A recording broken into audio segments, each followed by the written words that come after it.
Or else?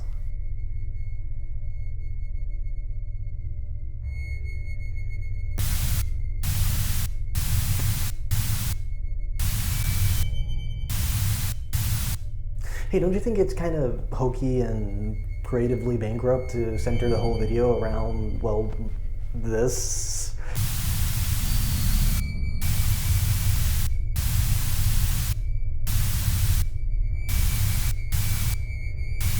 Hey!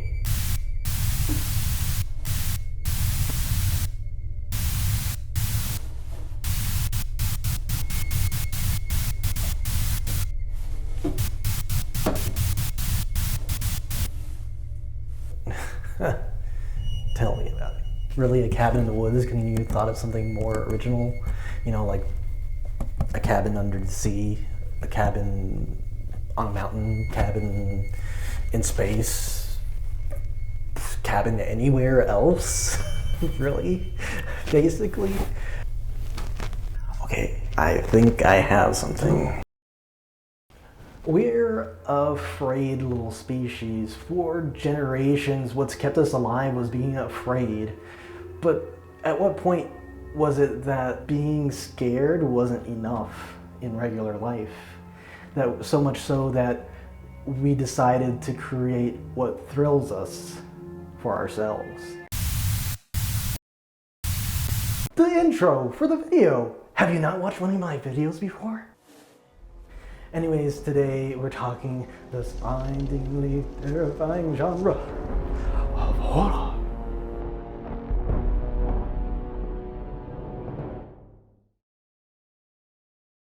Sometimes we're too terrified to open our eyes. We pull the covers over our faces, hope, nay, pray, even though we haven't in such a long time that the feeling passes. Stories of horror have stuck morose dread into the hearts of anyone unfortunate or lucky enough to hear these tales. Religious texts are where we could find the earliest horror stories. Of course, those are some of the first pieces of literature that we have recorded today. And they were the first pieces of prose to try to scare people into not doing something that society thought was bad. Of course, these stories were first an oral one. Versions of the Great Flood of biblical fame are believed to have existed before the Epic of Gilgamesh, written around 800 BC. The epic, currently the earliest recorded piece of literature, tells the tale of a king who was really shitty to his people. So the gods try to teach him a lesson by creating Enkidu, a wild being that becomes Gilgamesh's best bro, basically. Like, they do all the broiest stuff. End of the day, the three most important themes of the Epic of Gilgamesh is 1, that love is a really powerful force, 2, don't fuck with the gods, and 3, death is inevitable. The greatest and most universal fear, the fear of one's own demise, knows no bounds. Horror around the world then manifested as folklore, local stories that made the villagers' spines tingle. Many cultures have tales of returning spirits or even corpses that have come back to exact vengeance. The late Heian period, Kenjaku Mantagrishu, I did not pronounce that right. I'm sorry for butchering that. From Japan, compiles what is thought to be over 1,000 tales from India, China, and Japan. It's drawn mainly from Buddhist folklore. Akira Kurosawa's Rashomon actually is drawn from a story here. Most of these stories told tales of humanity's interactions with the supernatural. The Mixtec codices depicted sequential images of gruesome torture. One can interpret these as one of the earliest horror comics. The next significant movement in horror was the emergence of Gothic horror. The Gothic era, part of the Romantic period of literature, was a response to the Enlightenment era. The mind was the main focus. Where the Enlightenment period sought to find meaning through the attainment of knowledge, the Romantic period focused on human emotions to make sense of the world. The first of these stories was the Castle of Toronto. The story behind this is actually really interesting. It was an old Italian manuscript written by Anofio Moralto. It was about this family that goes on this very Shakespearean sequence of events that has a lot of the trappings of what Gothic horror is known as today. The trapdoors, old castle, fantastical, supernatural elements. The manuscript says the story it told dates back to as far as the Crusades. When it was released in 1764, it was released to huge praise. It was very popular, well, as popular as something from that time could be. Many people praised it as being a great piece of medieval fiction. Some went as far as to praise the ingenious translator Horace Walpole. Well, the thing is, as revealed in the second edition, Anofio Moralto didn't exist. Walpole wrote the whole damn thing. At the time, there was a big debate in the literary world about whether stories should represent reality or fantasy. Well, the Enlightenment versus Romanticism. So basically, Walpole pulled off this whole social experiment prank 241 years before YouTube even existed. A lot of people who liked the story because it was a beautiful interpretation of medieval reality suddenly hated it.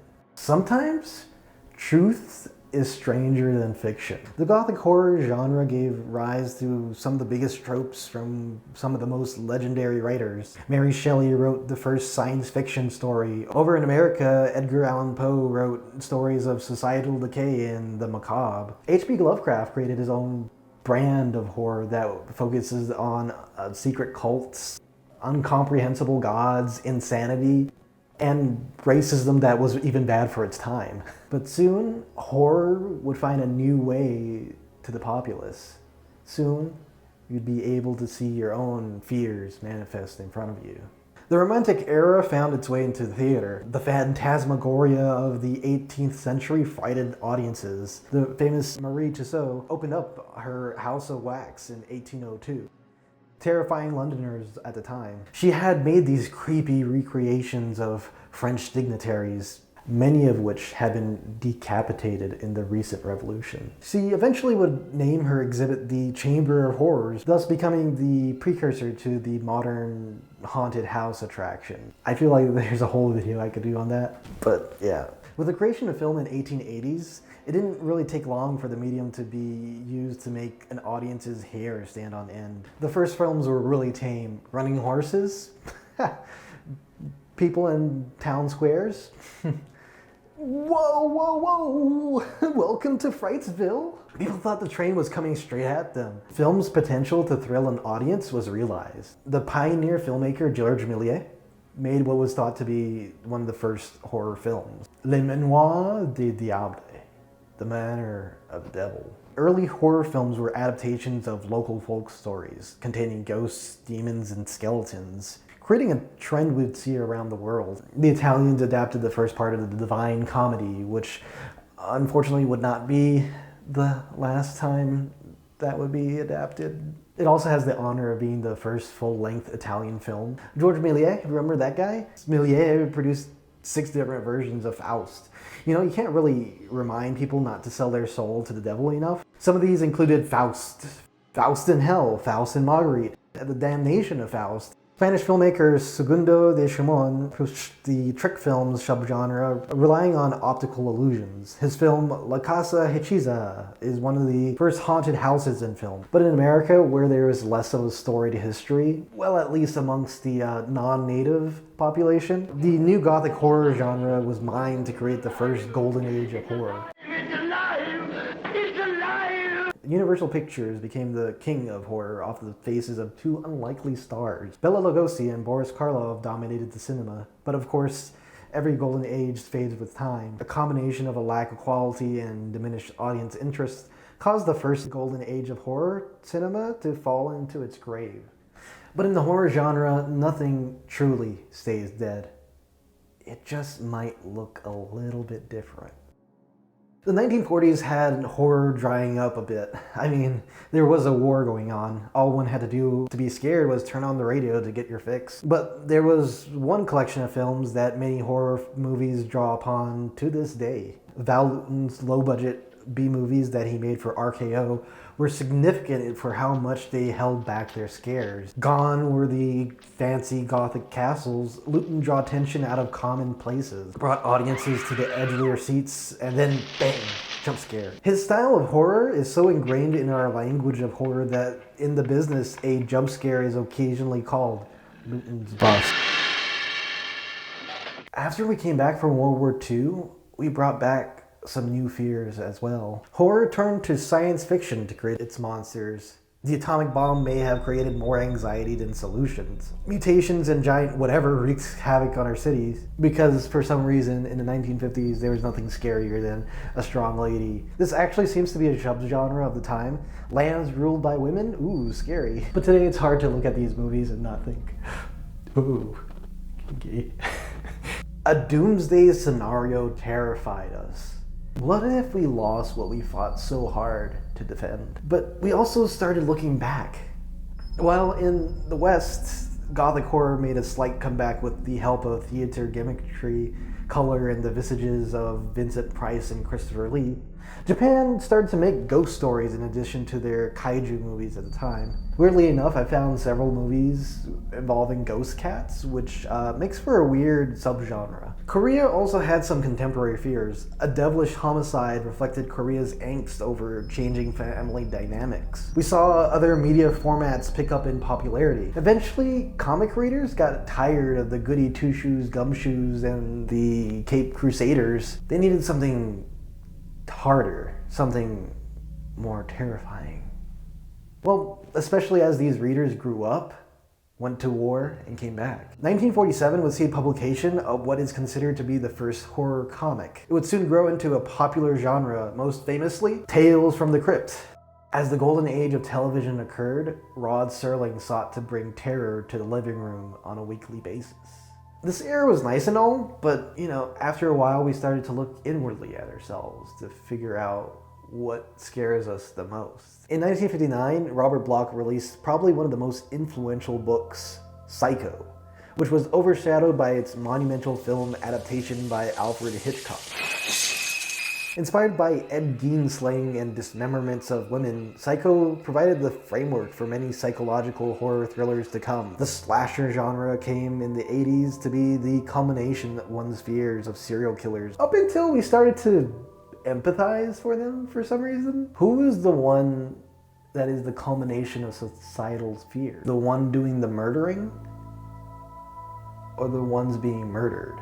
That's a debate for another video. For me, I take it on a film-by-film basis, even within a single series. The 80s also saw the newly emerging field of video games take hold as they moved from public arcades to inside your home. Some consider 1972's Magnavox Odyssey's Haunted House as one of the first horror games. One player had the role of detective. They had to collect all the clue cards without getting caught by the ghost who was the other player. Today, this feels tame, but I bet this created a lot of tense games. It wouldn't be long before adaptations of popular horror movies would get video game adaptations meant to scare the hell out of you. For the last 2 decades, I'd say there hasn't been one dominant genre. It's more common to see self-aware horror movies these days, ranging from simple winks and nods to the audience about how ridiculous this whole thing is, to full-on meta-commentary about the whole genre. We went from being scared of vampires to wanting to bang vampires because there's nothing more hotter than respecting your partner's bodily consent. In Japan, J-horror found real success reflecting society's fear of technology. Horror found a new way of seeming real. Torture/gore porn became a thing. Most recently, the Blumhouse model has brought out some low-budget, explicitly socially aware horror films. Podcasts have brought a resurgence back of audio dramas, and with that, also audio horror stories. True crime stories, which are popular these days, have a lot of the trappings of horror, but now they're kind of mostly true. Not tell the whole truth. Nobody tells the whole truth. Unlike the stories that pop up on creepypasta forums that are in varying degrees of veracity, they can't be true. But can they? They're just about true enough to spark the imagination and be the thing of nightmares. Those scary stories that we used to tell each other at the lunchroom table as kids have found a worldwide audience that can get tangled up in its web. Why do these stories work, even though that we know that they're not real? Why do they keep us up at night? The first video essay I made was about horror. Well, what I felt was scary at the time. In it, I explained that horror revolved around the unknown. When you don't understand something that is happening, that truly is when dread lingers. I still agree with the sentiment to a certain degree. It completely leaves out another kind of terror, the terror of the known. The fear that you know exactly what's going to happen when she opens the door, or even when you know the rules of the game that's being played. We tense up when we see characters get in those situations. You know what's going to happen when you open your eyes, but you think to yourself that it's worse to acknowledge reality than just knowing that it's there. It's that terrifying dread one feels when you have to tell your parents that you fucked up. You know exactly how they're going to react, yet you're still afraid. Being scared by horror media isn't what many would consider a good time, but for some reason we keep coming back to it. Is there something wrong with us? Is there a reason? Are we psychopaths? Well, not really. I think Stephen King actually puts it pretty well in his book, Dancing Macabre. We take refuge in make-believe terrors, so the real ones don't overwhelm us, freezing us in a place and making it impossible for us to function in our day-to-day lives. We go into the darkness of a movie theater, hoping to dream badly because the world of our normal lives looks ever so much better when the bad dream ends. The horror genre is one that tends to get left out of a lot of critical discussion. Usually when you think about horror, you think about horror movies more so than any other medium. In researching this video, I had to go out of my way to include other types of horror narratives, but also horror in non-Western nations. Horror is also one of those genres that gets cynically mined for money. Low costs mean that a movie doesn't have to sell as many tickets to make a quick buck. But this also allows for a lot of first-time creators to gain an audience. And now a lot of women and people of color from around the world are coming out with terrifying tales. The horror genre has many different flavors. It's probably the narrative that has the most subgenres. And, well, a lot of those subgenres can be triggering for some people. And that's okay. That's the beauty of it all. There's a little bit of something for everyone. You just might have to look a little bit harder for it. Well, I'm done, right? I can go, right? Bye.